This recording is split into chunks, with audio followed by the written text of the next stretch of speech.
Hello friends, welcome to study with Seema. तो आज के इस सेशन में हम लोग लोक प्रशासन सिद्धांत एवं व्यवहार से जुड़े हुए प्रश्नों को करने वाले हैं।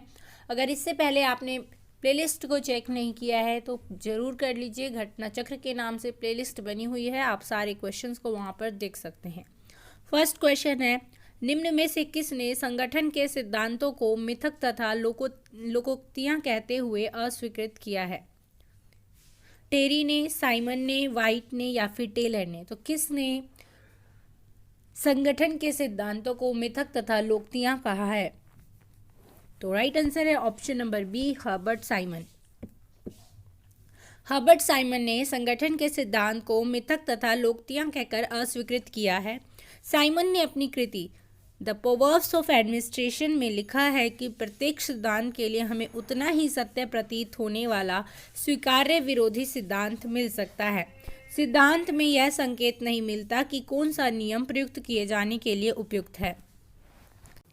क्वेश्चन नंबर 2, निम्न में से किसने संगठन के सिद्धांतों को मिथ तथा लोकोक्तियां कहते हुए अस्वीकृत किया है? तो राइट आंसर है हर्बर्ट साइमन। क्वेश्चन नंबर 3, निम्नलिखित में से कौन सी क्षमता निर्माण की पद्धति नहीं है? प्रशिक्षण, सुधार, प्रौद्योगिकी या फिर लोचशीलता? तो कौन क्षमता निर्माण की पद्धति नहीं है? तो राइट आंसर है लोचशीलता। किसी भी कार्य को निश्चित समय अवधि के अंतर्गत कुशलता से संपन्न करा लेना क्षमता निर्माण का उद्देश्य है। प्रशिक्षण, सुधार और प्रौद्योगिकी किसी कार्य संपादन करने वाले कर्ता की क्षमता में वृद्धि करते हैं।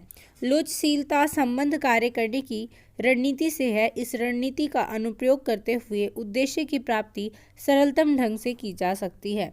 क्वेश्चन नंबर 4, निम्नलिखित में से कौन सा सुशासन का संकेतक नहीं है? कानून का शासन, भ्रष्टाचार की समाप्ति, प्रभावी एवं अनुक्रियाशील प्रशासन, नौकरशाही प्रशासन? तो राइट आंसर क्या है? कौन सा इनमें से सुशासन का संकेतक नहीं है? तो राइट आंसर है ऑप्शन नंबर डी, नौकरशाही प्रशासन। नौकरशाही प्रशासन सुशासन का संकेतक नहीं है और ना ही यह दुशासन का संकेतक है, बल्कि आधुनिक शासन प्रणाली की अनिवार्य विशेषता है। कानून का शासन, भ्रष्टाचार की समाप्ति एवं प्रभावी तथा अनुक्रियाशील प्रशासन सुशासन के आधार है। क्वेश्चन नंबर 5, निम्नलिखित में से नागरिक समाज यानी सिविल सोसाइटी की एक महत्वपूर्ण विशेषता क्या है?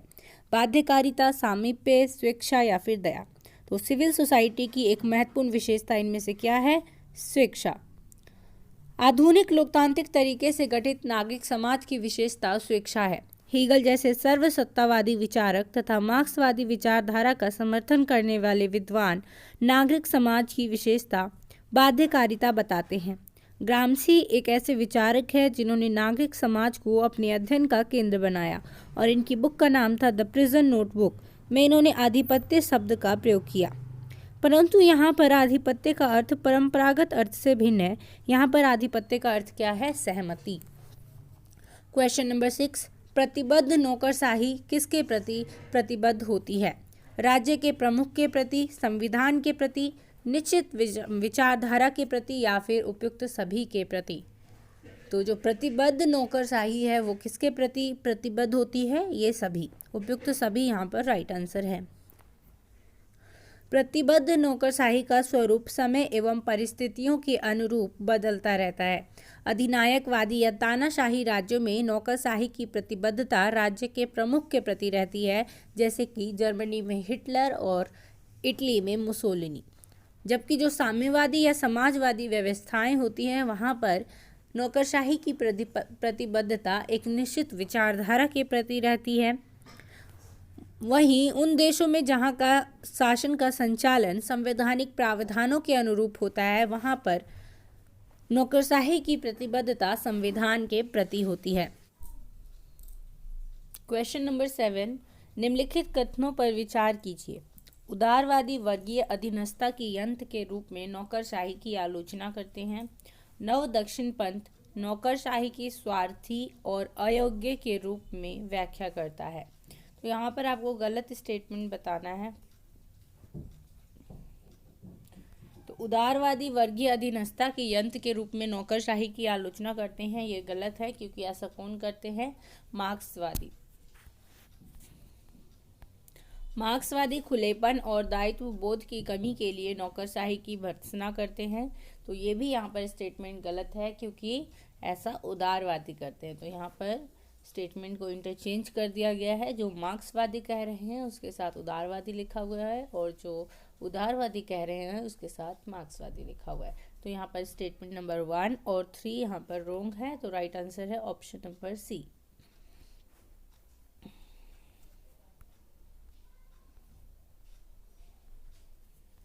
क्वेश्चन नंबर 8,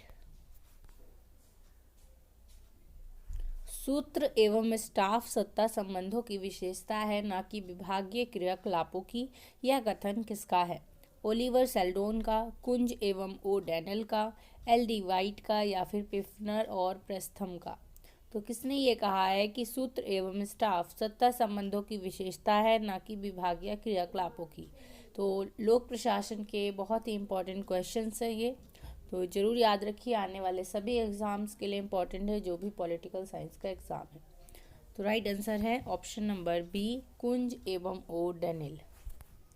क्वेश्चन नंबर 9, कौन सी विचारधारा यह प्रतिपादित करती है कि उत्पादन में वृद्धि के लिए व्यक्तिगत पुरस्कार तथा पहल का सहारा लिया जाना चाहिए? स्टालिनवाद, लेनिनवाद, स्तेखानोवाद, माओवाद? तो कौन सी ये विचारधारा है जो यह कहती है कि उत्पादन में वृद्धि के लिए व्यक्तिगत पुरस्कार तथा पहल का सहारा लिया जाना चाहिए? तो राइट आंसर है ऑप्शन नंबर सी, स्तेखानोवाद।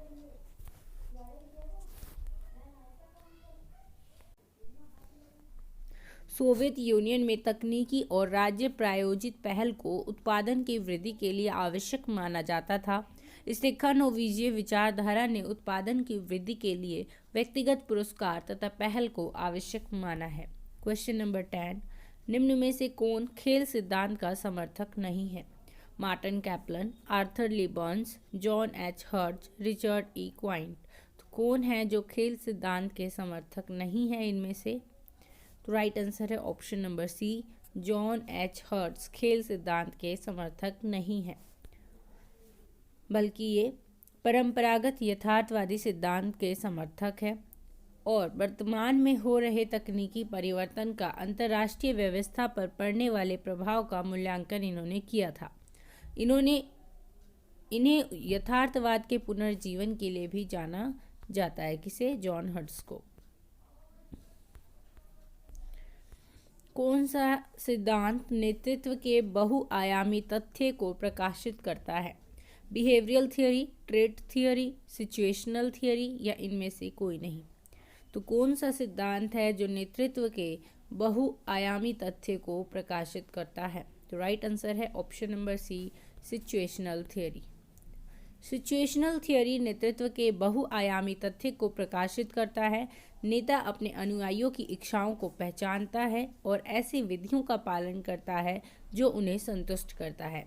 परिस्थिति सिद्धांत इस बात पर जोर देता है कि नेतृत्व की कोई भी सबसे अच्छी सभी स्थितियों में सार्वभौम रूप से लागू नहीं होती, इसलिए नेता को स्थिति के अनुरूप अपनी शैली बदलनी पड़ती है। क्वेश्चन नंबर 12, अपवाद के सिद्धांत का प्रतिपादन किसने किया था? टेलर ने, गिलब्रेथ दंपति ने, मैकफर्लैंड ने, या फिर थर्बलिंग ने? तो किसने अपवाद के सिद्धांत का प्रतिपादन किया था? तो राइट आंसर है option number A, Taylor. F.W. Taylor ने अपवाद के सिद्धांत का प्रतिपादन किया था। इस सिद्धांत के प्रतिपादन का उद्देश्य यह था कि प्रबंधक श्रमिकों के कार्यों में अनावश्यक रूप से हस्तक्षेप न करे और केवल उन्हीं कार्यों पर ध्यान केंद्रित करे जिनकी प्रकृति संवेदनशील है तथा जो संगठन के संपूर्ण लक्ष्य को व्यापक तौर पर प्रभावित करते हैं। तो आप लोग भी क्वेश्चंस के आंसर देने का प्रयास कीजिए। क्वेश्चन नंबर 13, किसने नौकरशाही को अधिनायकवाद के एक नए रूप की तरह वर्णित किया है? लास्की ने, डाइसी ने, फाइनर ने, या फिर हेवॉट ने? तो किसने नौकरशाही को अधिनायकवाद के एक नए रूप की तरह वर्णित किया है? तो इसके लिए राइट आंसर है ऑप्शन नंबर डी, हेवॉट। प्रदत्त व्यवस्थापन के आधार पर नौकरशाही की बढ़ती हुई शक्तियों की आलोचना लॉर्ड हेबॉट ने अपनी पुस्तक न्यू डेस्पोटिज्म में की है। ठीक। ठीक है, तो याद रखिएगा इनकी पुस्तक का नाम है न्यू डेस्पोटिज्म, यानी नौकरशाही को एक नए अधिनायकवाद के रूप में ये वर्णित करते हैं। क्वेश्चन नंबर 14, इसमें आपको बताना है कि कौन सा सही रूप से सुमेलित नहीं है। Civil service, its problems and future, E.N. Gladden. नागरिक आधारित प्रशासन, शासन का हृदय, द्वितीय प्रशासनिक सुधार आयोग। Asian drama, Gunnar Myrdal. Public administration in a time of turbulence, Frank Marini. तो कौन सा एक है जो सुमेलित नहीं है? तो राइट आंसर है यहाँ पर option number D, public administration in a time of turbulence. ये फ्रैंक मेरिनी की नहीं है, बल्कि ये किसकी है? ड्वाइट बोल्डो की। बाकी के तीनों यहाँ पर सही रूप से सुमेलित है, तो जरूर याद रखिए। Civil service, its problem and future किसकी है? E.N. ग्लैडन की। एशियन ड्रामा किसका है? गुन्नर मिडल का। नागरिक आधारित प्रशासन, शासन का हृदय, द्वितीय प्रशासनिक सुधार आयोग। तो ऑप्शन नंबर डी यहाँ पर सही रूप से सुमेलित नहीं था। क्लिफोर्ड ड्वाइट बोल्डो ने 1971 में public administration in a time of turbulence की रचना की थी, और फ्रैंक मेरिनी के बुक का क्या नाम है? Towards a new public administration, the Minnowbrook perspective. किसकी पुस्तक है? फ्रैंक मेरिनी की। क्वेश्चन नंबर 15, निम्नलिखित में से कौन एक तथ्य प्रत्यक्ष भर्ती की विशेषता नहीं है? तो इनमें से कौन सा एक कथन है जो प्रत्यक्ष भर्ती की विशेषता नहीं है? ऑप्शन ए है, यह लोकतांत्रिक मापदंडों के अनुरूप होता है। ऑप्शन बी, यह समाज में प्रतियोगिता को प्रेरित नहीं करता है। ऑप्शन सी, यह क्षमतावान तथा योग्य लोगों को आकर्षित करता है। या फिर ऑप्शन डी, यह भर्ती के लिए अधिक विस्तृत स्रोत प्रस्तुत करता है। तो कौन सा एक डायरेक्ट रिक्रूटमेंट की विशेषता नहीं है? राइट आंसर है ऑप्शन नंबर बी, यह समाज में प्रतियोगिता को प्रेरित नहीं करता। ये स्टेटमेंट यहाँ पर गलत है। प्रत्यक्ष भर्ती समाज में प्रतियोगियों को प्रेरित करती है। विज्ञप्ति के माध्यम से खुली भर्ती प्रक्रिया में अच्छे पदों पर चयन के लिए प्रतियोगी प्रेरित होते हैं। योग्यता और निष्पक्षता इस भर्ती प्रक्रिया के मापदंड है, अतः लोकतांत्रिक ढंग से क्षमतावान तथा योग्य लोगों को आकर्षित करना इस प्रक्रिया का उद्देश्य है। क्वेश्चन नंबर 16, कूटनीति के बारे में निम्नलिखित में से कौन सा कथन गलत है? अंतर्राष्ट्रीय संबंधों का वार्ता के साधन द्वारा प्रबंधन की कूटनीति। कूटनीति राजनीति की ऐसी व्यवस्था में काम करती है जिसमें युद्ध एक संभावना है। कूटनीति तभी प्रासंगिक होगी जबकि पूर्ण असहमति हो। कूटनीति में सफलता का अर्थ यह होता है कि अन्य राष्ट्रों को अपने दृष्टिकोण पर आने के लिए मना लिया जाए। तो कौन सा एक गलत है यहाँ पर कूटनीति के बारे में? तो राइट आंसर है ऑप्शन नंबर सी, कूटनीति तभी प्रासंगिक होगी जबकि पूर्ण असहमति हो। ये स्टेटमेंट यहाँ पर गलत है।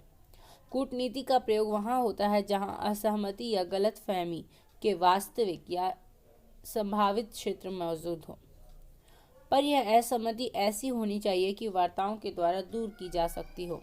जिन पर पूर्ण असहमति है वो कूटनीति के दायरे से बाहर होती है। क्वेश्चन नंबर 17, निम्नलिखित में से लोक प्रशासन के किस विद्वान को नोबेल पुरस्कार प्राप्त हो चुका है? हर्बर्ट साइमन को, टेरी को, मिलेट को या फिर ड्रोर को? तो किसको लोक प्रशासन के कौन से विद्वान हैं जिन्हें नोबेल पुरस्कार प्राप्त हो चुका है? तो राइट आंसर है ऑप्शन नंबर ए, हर्बर्ट साइमन। हर्बर्ट साइमन को 1978 में अर्थशास्त्र के क्षेत्र में उल्लेखनीय योगदान के लिए नोबेल पुरस्कार से सम्मानित किया गया था। जबकि वे अर्थशास्त्री नहीं थे, उनका महत्वपूर्ण योगदान कहाँ था? प्रबंध विज्ञान के क्षेत्र में। क्वेश्चन नंबर 18, यह किसने लिखा? नौकरशाही मंत्रिमंडलीय उत्तरदायित्व के लबादे में फलती फूलती है। लास्की ने, W.A. निस्कानेन ने, मैक्स वेबर ने या फिर रैमजे मेयोर ने?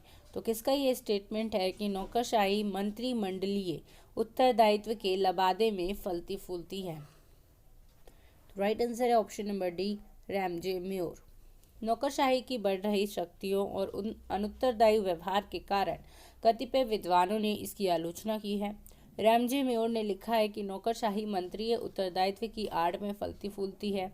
उन्होंने नौकरशाही की तुलना अग्नि से की है, जो एक सेवक के रूप में तो बहुत उपयोगी सिद्ध होती है, परंतु जब वह स्वामी बन जाती है तो वो घातक सिद्ध होती है। क्वेश्चन नंबर 19, प्रदत्त विधायन की व्यवस्था से निम्नलिखित में से किसकी शक्तियों में वृद्धि हुई है? विधायिका की, विधायिनी समितियों की, नौकरशाही की या फिर मंत्रिपरिषद की? तो प्रदत्त विधायन की व्यवस्था से किसकी शक्तियों में वृद्धि हुई है? राइट आंसर है ऑप्शन नंबर सी, नौकरशाही। प्रदत्त व्यवस्थापन में संसद जैसी विधि निर्माण की उच्चतर संस्था नियमों की एक मोटी रूपरेखा का निर्माण करती है तथा कार्य संचालन की दृष्टि से ब्यौरेवार वर्णन का अधिकार कार्यपालिका को सौंप देती है। इसे ही प्रदत्त व्यवस्थापन कहा जाता है। लॉर्ड हेवॉट ने इसे नवीन निरंकुशता का नाम दिया है। इसमें नियम निर्माण की शक्ति नौकरशाही को प्रदान की जाती है। इस प्रकार की अधिकारता के कारण नौकरशाही की शक्तियों में वृद्धि हुई है। क्वेश्चन नंबर 20, निम्न में से कौन निर्णय निर्माण प्रक्रिया सिद्धांत का समर्थक नहीं है? Richard Snyder, एच.डब्ल्यू. ब्रनक, एच.जे. मॉर्गेंथो या फिर बर्टन स्पेन? तो इनमें से कौन है जो डिसीजन मेकिंग प्रोसेस के समर्थक नहीं है? राइट आंसर है ऑप्शन नंबर सी, एच.जे. मॉर्गेंथो। हंस मॉर्गेनथाउ निर्णय निर्माण प्रक्रिया सिद्धांत के समर्थक नहीं है। इन्हें अंतर्राष्ट्रीय राजनीति में यथार्थवादी सिद्धांत का प्रतिपादक माना जाता है। पॉलिटिक्स अमंग नेशंस मॉर्गेनथाउ की महत्वपूर्ण कृति है, जिसमें उन्होंने राष्ट्रीय शक्ति, राष्ट्रीय हित और राष्ट्रीय सुरक्षा जैसी संकल्पनाओं को विशेष रूप से उल्लेखित किया है। स्नाइडर, ब्रक और सपिन निर्णय निर्माण प्रक्रिया सिद्धांत से जुड़े हुए हैं। क्वेश्चन नंबर 21, निम्नलिखित में से किस राजनीतिक शास्त्री ने प्रक्रिया की संकल्पना राजनीति शास्त्र में की है? गार्नर, पॉल जेनेट, लीकोक या फिर बेंटले? तो प्रक्रिया की संकल्पना किसने दी है? राइट आंसर है Arthur Bentley, option number D. इनकी पुस्तक का नाम ही है a process of government, the process of government. Arthur Bentley ने राजनीति शास्त्र में सर्वप्रथम प्रक्रिया की संकल्पना का उल्लेख अपनी पुस्तक द प्रोसेस ऑफ गवर्नमेंट में किया है। इन्होंने किसी व्यवस्था के अंतर्गत विभिन्न समूहों के बीच पारस्परिक अंतरक्रिया को राजनीतिक प्रक्रिया के संचालन का आधार माना है। क्वेश्चन नंबर 22, प्रभाव दो कर्ताओं के मध्य एक संबंध है जिसमें एक कर्ता किसी दूसरे कर्ता को वह कार्य करने के लिए उत्प्रेरित करता है जिसे वह अन्यथा निष्पादित नहीं करता है। तो यह प्रभाव की परिभाषा किसकी है? बर्टन रसेल की, रॉबर्ट ए डाहल की, मैक्स वेबर की या फिर रॉबर्ट टकर की? तो राइट आंसर है option number B, Robert A Dahl की ये परिभाषा है कि प्रभाव दो कर्ताओं के मध्य एक ऐसा संबंध है जिसमें एक कर्ता किसी दूसरे कर्ता को वह कार्य करने के लिए उत्प्रेरित करता है जिसे वह अन्यथा निष्पादित नहीं करता। तो ये रॉबर्ट डाहल की परिभाषा है। क्वेश्चन नंबर 23, अगेन वही क्वेश्चन है, तो राइट आंसर इसका रॉबर्ट डाहल ही है। क्वेश्चन नंबर 24, प्रमोशन शब्द लिया गया है प्रोमोवर्स से। यह किस भाषा का शब्द है? ग्रीक भाषा, लैटिन भाषा, फ्रेंच भाषा या फिर रोमन भाषा? तो प्रमोशन शब्द का जो प्रोमोवर्स शब्द है ये किस भाषा का शब्द है? तो राइट आंसर है ऑप्शन नंबर बी, लैटिन भाषा। प्रोमोवर्स शब्द लैटिन भाषा का है। लैटिन के पश्चात फ्रेंच भाषा में शब्द को लिया गया, तत्पश्चात अंग्रेजी में प्रमोशन शब्द का प्रयोग किया गया। क्वेश्चन नंबर 25, केस पद्धति किस देश की देन है? अमेरिका, भारत, इंग्लैंड या फिर फ्रांस? तो केस पद्धति किस देश की देन है? अमेरिका। केस पद्धति अमेरिका की देन है। अमेरिकी प्रशासन में केस पद्धति का विकास 1930 के दशक में विशेष परिस्थितियों में प्रशासक द्वारा निर्णय निर्माण करने के लिए हुआ। केस पद्धति निर्णय निर्माण करने वाले प्रशासक के निर्णयन, व्यवहार तथा उसको प्रभावित करने वाले विभिन्न कारकों जैसे व्यक्तिक, विधिक तथा संस्थानिक पर विशेष बल देता है। वर्तमान समय में यह पद्धति लोक प्रशासन के अध्ययन और अध्यापन का स्थायी साधन बन गई है। क्वेश्चन नंबर 26 मैचिंग का है, तो मैच करिए और राइट आंसर बताइए क्वेश्चन नंबर 26 के लिए।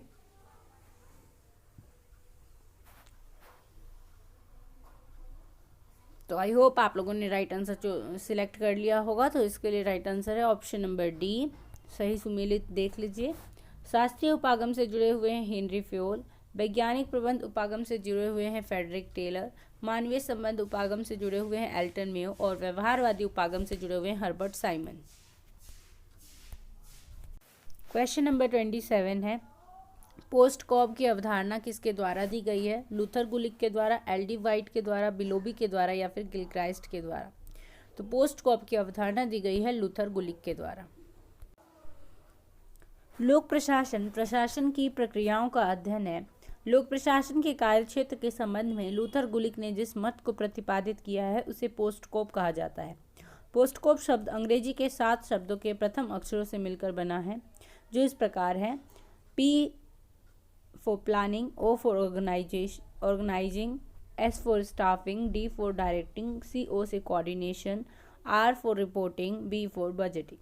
तो याद रखिए, पोस्ट कॉब की अवधारणा दी है लूथर गुलिक ने। क्वेश्चन नंबर 28, इनमें से किसने पोस्ट कॉब का सिद्धांत दिया है? तो किसने दिया है? लूथर गुलिक ने। क्वेश्चन नंबर 29, किसने मुख्य प्रशासक के कार्यकारी कार्यों को पोस्ट कॉब के अंतर्गत सम्मिलित किया है? तो राइट आंसर है ऑप्शन नंबर सी, लूथर गुलिक। क्वेश्चन नंबर 30, पोस्ट कॉब शब्द लोक प्रशासन के शब्द से जुड़ा है। क्षेत्र, अर्थ, उद्देश्य या फिर दर्शन? तो राइट आंसर क्या है? Option number A, POSDCORB लोक प्रशासन के क्षेत्र से जुड़ा हुआ है। क्वेश्चन नंबर 31, लूथर गुलिक ने संगठन के सिद्धांतों को पोस्ट कॉब शब्द में अभिव्यक्त किया है। इसमें CO का तात्पर्य है कॉरपोरेशन, कोऑपरेशन, कोऑर्डिनेशन या फिर कंपनी से। तो CO का फुल फॉर्म यहाँ पर क्या है? तो राइट आंसर है coordination. Question number 32, POSDCORB दृष्टिकोण की आलोचना निम्न में से किसने की है? हेनरी फ्योल ने, लेविस मेरियम ने, ओरविक ने या इनमें से सभी ने? तो पोस्ट कॉब दृष्टिकोण की आलोचना किसने की है? लेविस मेरियम ने।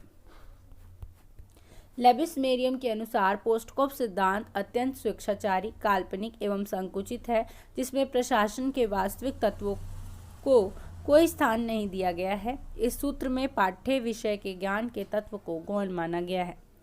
क्वेश्चन नंबर 33, निम्नलिखित में से किसने आदेश की एकता को संगठन की कार्यप्रणाली में स्वीकार नहीं किया है? हेनरी फ्योल ने, लूथर गुलिक ने, J.D. मूने ने या फिर F.W. टेलर ने? तो किसने आदेश की एकता को संगठन की कार्यप्रणाली में स्वीकार नहीं किया है? राइट आंसर है option number D, F.W. Taylor. F.W. Taylor ने आदेश की एकता को संगठन की कार्यप्रणाली में स्वीकार नहीं किया है। इस सिद्धांत की आलोचना करते हुए उन्होंने लिखा है कि इससे सैनिक प्रकार की चौधराहट का विकास होता है। एक व्यक्ति को अपने कार्य के लिए विभिन्न टेक्नीशियन से निर्देश प्राप्त करने पड़ते हैं। इसके बिना कर्मचारी दक्ष नहीं हो सकता। क्वेश्चन नंबर 34, अनौपचारिक संगठन की अवधारणा किसने प्रतिपादित की है? हर्बर्ट साइमन ने, F.W. टेलर ने, F.M. मार्क्स ने या फिर एल्टन मेयो ने? तो अनौपचारिक संगठन यानी इनफॉर्मल ऑर्गेनाइजेशन की अवधारणा किसने प्रतिपादित की है? तो राइट आंसर है option number D, Elton Mayo. अनौपचारिक संगठन की अवधारणा के प्रतिपादक एल्टन मेयो तथा उनके साथी हैं। इन लोगों ने वेस्टर्न इलेक्ट्रिक कंपनी के हॉर्थन संयंत्र के संबंध में प्रयोग किए। उन्होंने पाया कि जब कुछ व्यक्ति दीर्घकाल तक मिलकर कार्य करते हैं तो उनमें भावात्मक तथा व्यक्तिक संबंध विकसित हो जाते हैं जो अनौपचारिक संबंधों से भिन्न होते हैं। इन संबंधों को ही अनौपचारिक संगठन कहा जाता है। क्वेश्चन नंबर 35, निम्नलिखित में से कौन सा अनौपचारिक या अंगूर लता संचार का उदाहरण है? एकल छोड़, गप्पे मारना, संभावना, उपयुक्त सभी? तो कौन सा इनमें से अनौपचारिक या अंगूर लता संचार का उदाहरण है? तो राइट आंसर बताइए क्या होगा इसके लिए? तो राइट आंसर है ऑप्शन नंबर डी, उपयुक्त सभी। अनौपचारिक या अंगूर लता संचार का कोई क्रम नहीं होता, किंतु उनका आधार अवश्य होता है। संचार का प्रेक्षण होता है। कई बार ये अनौपचारिक वार्ताएं अफवाहों यानी गप्पे मारने का रूप ले लेती हैं। इन सभी कठिनाइयों के कारण अंगूर लता प्रणाली को संगठन में अधिक महत्व नहीं दिया जाता है। इस संचार प्रणाली में संभावना ही रहती है, सत्यता नहीं। क्वेश्चन नंबर 36, निम्नलिखित में से कौन सा युग्म सही सुमेलित नहीं है? आदेश की एकता फ्योल, नियंत्रण का विस्तार उर्बिक, पद सोपान मूने, प्रगतिकरण फेरल हेडी? तो कौन सा इसमें से सुमेलित नहीं है? तो राइट आंसर है ऑप्शन नंबर डी। तो यहाँ पर विकल्प डी सही रूप से सुमेलित नहीं है। फेरल हैडी मिशिगन यूनिवर्सिटी से संबद्ध थे, उनकी प्रसिद्ध लेखन के क्षेत्र में थी। उनकी प्रमुख रचना का नाम पब्लिक एडमिनिस्ट्रेशन और कंपैरेटिव पर्सपेक्टिव था। तो याद रखिए, फेरल हैडी की पुस्तक का नाम है पब्लिक एडमिनिस्ट्रेशन और कंपैरेटिव पर्सपेक्टिव। क्वेश्चन नंबर 37, पद सोपान का अर्थ है संगठन के विभिन्न स्तरों पर कर्मचारी, उच्च का निम्न पर नियंत्रण, गैंग प्लैंक, उपयुक्त सभी। तो पद सोपान का क्या अर्थ है? तो राइट आंसर है ऑप्शन नंबर बी, उच्च का निम्न पर नियंत्रण। पद सोपान का अर्थ उच्च का निम्न पर नियंत्रण है। इसका आशय पिरामिड शैली से बने एक ऐसे संगठन से है जिसमें उच्चतर से निम्नतर की ओर सत्ता का संचालन बना रहता है। पद सोपान के अंतर्गत संगठन में सत्ता, आदेश और नियंत्रण क्रमशः एक स्तर में से गुजरते हुए ऊपर से नीचे की ओर जाते हैं। क्वेश्चन नंबर 38, निम्नलिखित में से कौन पद सोपान की मौलिक विशेषताओं में से एक विशेषता नहीं है? आदेश की एकता, निर्देश की बहुलता, उत्तरदायित्व के अनुरूप सत्ता, उचित माध्यम का सिद्धांत। तो कौन सा एक विशेषता नहीं है पद सोपान की? तो राइट आंसर है ऑप्शन नंबर बी, निर्देश की बहुलता।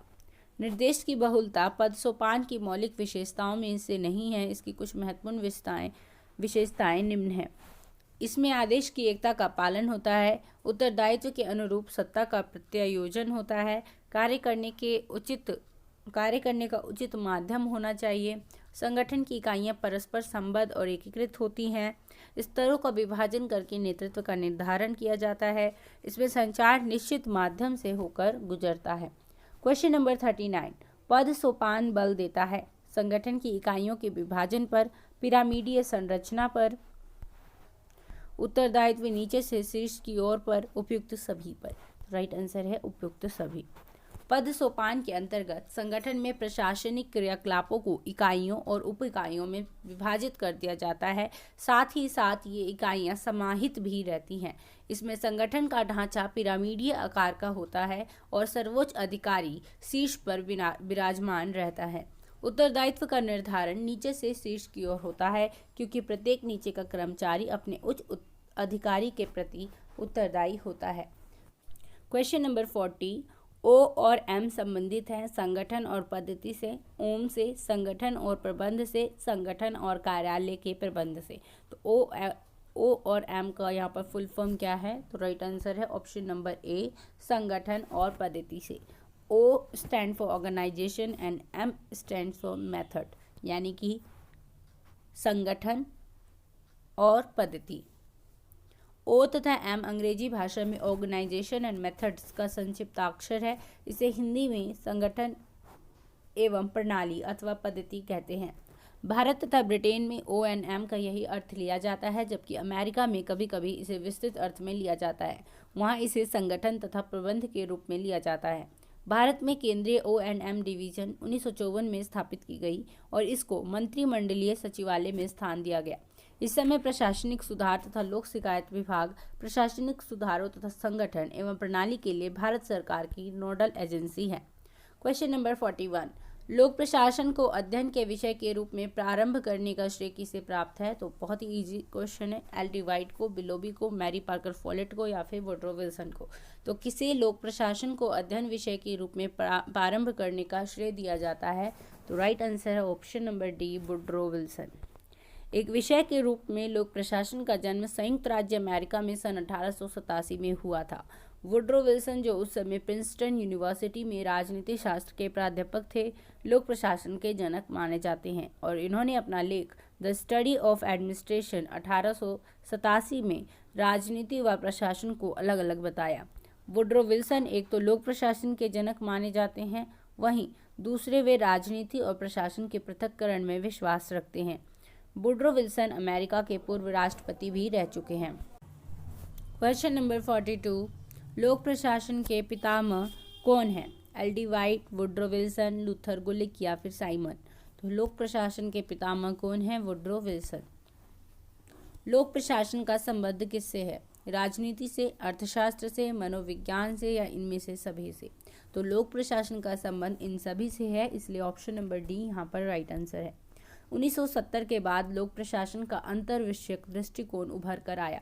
राजनीति शास्त्र, अर्थशास्त्र, मनोविज्ञान, समाजशास्त्र, प्रबंध शास्त्र के साथ लोक प्रशासन के गहरे संबंध स्थापित हुए। अब प्रशासन की गतिशीलता तथा तत्कालीन मुद्दों पर विशेष रूप से विचार किया जा रहा है। क्वेश्चन नंबर 44, लोक प्रशासन में लोक शब्द का तात्पर्य है जनता से, समाज से, कार्यपालिका से या फिर सरकार से? तो लोक प्रशासन में लोक शब्द का तात्पर्य किससे है? जनता से।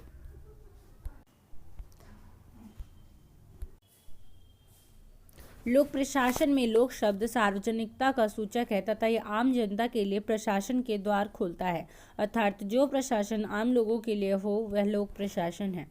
क्वेश्चन नंबर 45, लोक प्रशासन शब्द का सर्वप्रथम प्रयोग कब और कहाँ किया गया? 1810 यूएसए में, 1815 ब्रिटेन में, 1919 यूएसएसआर में, 1812 फ्रांस में। तो लोक प्रशासन शब्द का सबसे पहले प्रयोग कब और कहाँ किया गया? तो राइट आंसर है ऑप्शन नंबर डी, 1812 फ्रांस में। लोक प्रशासन शब्द का प्रयोग सर्वप्रथम 1812 में फ्रांस में हुआ था।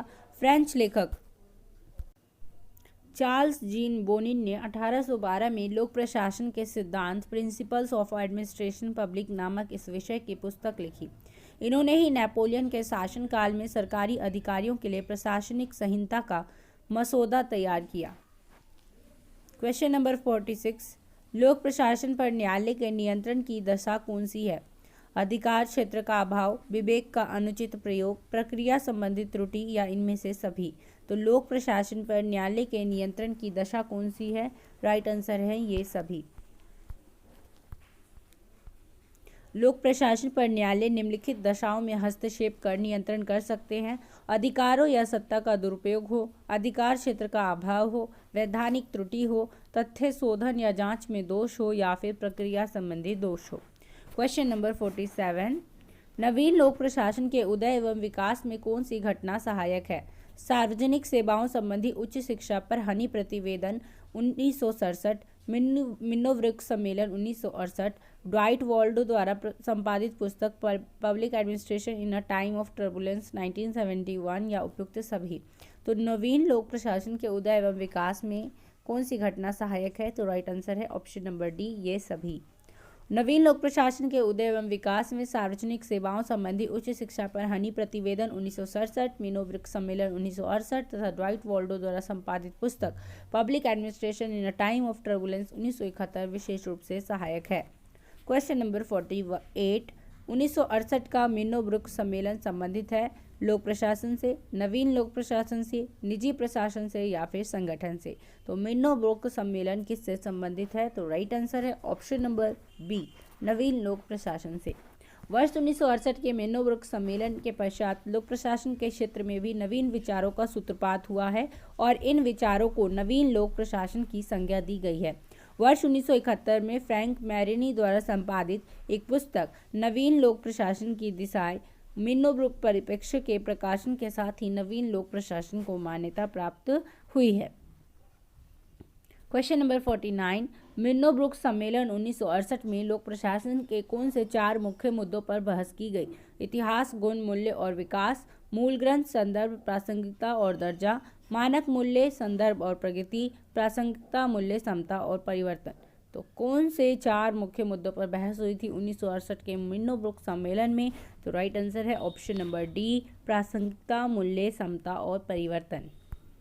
1968 में संपन्न हुए मिन्नोवृक्क सम्मेलन में 4 मौलिक उद्देश्य स्थापित किए गए: प्रासंगिकता, मान्यताएं या सामाजिक मूल्य, समता और परिवर्तन। क्वेश्चन नंबर 50, नवीन लोक प्रशासन मुख्यतः संबद्ध है विकासशील देशों की प्रशासनिक व्यवस्था से, प्रशासनिक व्यवस्था की उत्पादकता से, प्रशासनिक व्यवस्था के अधिकारी तंत्रीकरण से या फिर लोक प्रशासन के मानवीय अभिमुखन से? तो नवीन लोक प्रशासन किससे संबंधित है? लोक प्रशासन के मानवीय अभिमुखन से। लोक प्रशासन के शास्त्रीय मूल्य दक्षता, मितव्ययिता, उत्पादकता एवं केंद्रीकरण रहे हैं। वहीं नवीन लोक प्रशासन मानववाद, विकेंद्रीकरण, प्रत्यायोजन, बहुवाद, व्यक्तिगत वृद्धि, व्यक्तिगत गरिमा आदि का समर्थन करता है। नवीन लोक प्रशासन मूल्य तटस्थता को अस्वीकार करता है वह नागरिक सहभागिता, अधिकारी तंत्र पर नियंत्रण और नौकरशाही के उत्तरदायित्व का समर्थन करता है। तो आज हमने लोक प्रशासन के कुल 50 क्वेश्चंस को किया। नेक्स्ट वीडियो में हम इसके आगे के क्वेश्चंस को करेंगे। इसमें कुल कितने क्वेश्चंस हैं, इस पूरी बुक को हम लोग कंप्लीट करेंगे सबसे पहले। उसके बाद हम लोग लोक प्रशासन के हो सकता है कि लेक्चर सीरीज लाएंगे आपके लिए। तो इसमें कुल कितने क्वेश्चंस हैं लोक प्रशासन के, 113 क्वेश्चंस हैं। तो आज हमने 50 क्वेश्चंस किए। नेक्स्ट वीडियो में हम इसके पूरे आगे के पार्ट को करेंगे 113 क्वेश्चन तक। उसके बाद भारतीय संविधान से जुड़े हुए प्रश्न आएंगे। तो जुड़े रहिए चैनल के साथ और सारी वीडियोस को ज़रूर देखिए। आगे के एग्ज़ाम में ये आपके लिए बहुत हेल्पफुल होंगे। तो मिलते हैं नेक्स्ट वीडियो में, तब तक के लिए धन्यवाद। Thanks for watching.